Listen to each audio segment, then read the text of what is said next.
Hello. Hello dear listeners and viewers.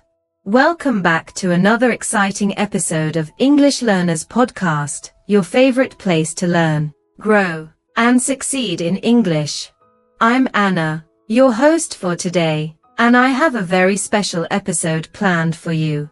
Today we are diving into a big question that every English learner asks at some point. How can I learn English quickly and effectively? Sounds familiar? Then stay tuned, because we're not only going to explore common mistakes, but also share practical tips, powerful habits, and a realistic path to success. But I'm not alone. Joining me is David, a language coach, who has helped hundreds of learners master English from beginner to advanced levels. Before we begin, I want to ask you, what is the biggest difficulty you face while learning English?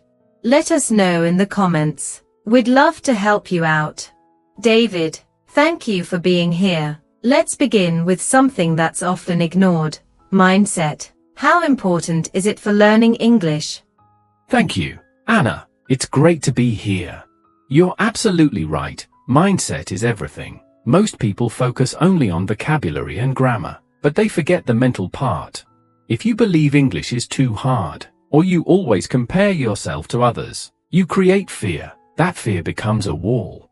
Instead, I tell my students, you don't need to be perfect. You just need to improve every day.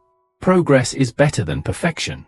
That's so true. And I also feel like many learners are afraid of making mistakes. Yes, but mistakes are good. They are signs that you're trying. If you don't make mistakes, it means you're not practicing enough. My advice? Be proud of your mistakes. They are your best teachers. Let's talk about something more practical now: habits. What should learners do every day? Great question. Here's my magic 30 minutes formula. 10 minutes, read a short text or story in English. 10 minutes, listen to a podcast or watch a YouTube video, like this one.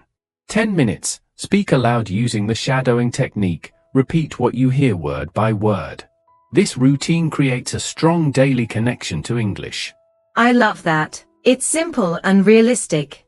And what if someone says, I don't have time? I always say, if you have time to scroll social media, you have time to learn. Even 15 minutes a day is powerful, if you use it well. Now let's get into something juicy: the mistakes people make. Oh yes, this is very important. The first mistake is focusing only on grammar. Some learners want to learn all the rules before they speak. That's a trap. Guilty. I used to do that too. You're not alone. Another mistake is learning words without context.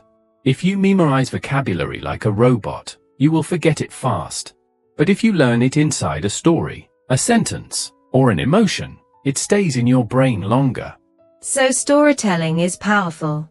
Absolutely. That's why your channel, Leo English Story, is doing a great job. You're teaching with emotions and life lessons. That's what people remember. Let's help our listeners with some tools. What resources do you recommend?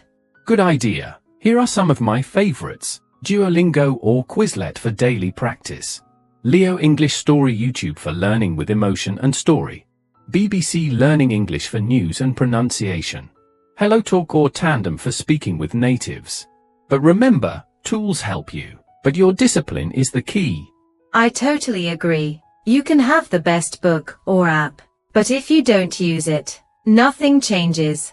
English learning is a long road. How can learners stay motivated?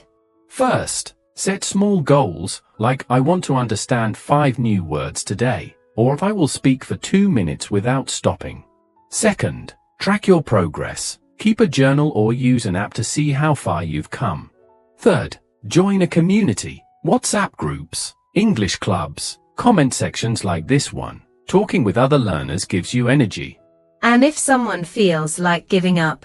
Then they should remember why they started. Maybe it's to get a job, to study abroad, or to travel. That reason is your fire. Don't let it go out. Wow, that was powerful. Thank you so much, David. My pleasure. I hope your audience finds these tips helpful. Friends, If you've enjoyed this episode, please leave a comment below. What is your biggest challenge in learning English? Let's support each other. And don't forget to subscribe, like, and share with your learning group. Until next time, remember, practice makes progress, and English is not just a language, it's your future.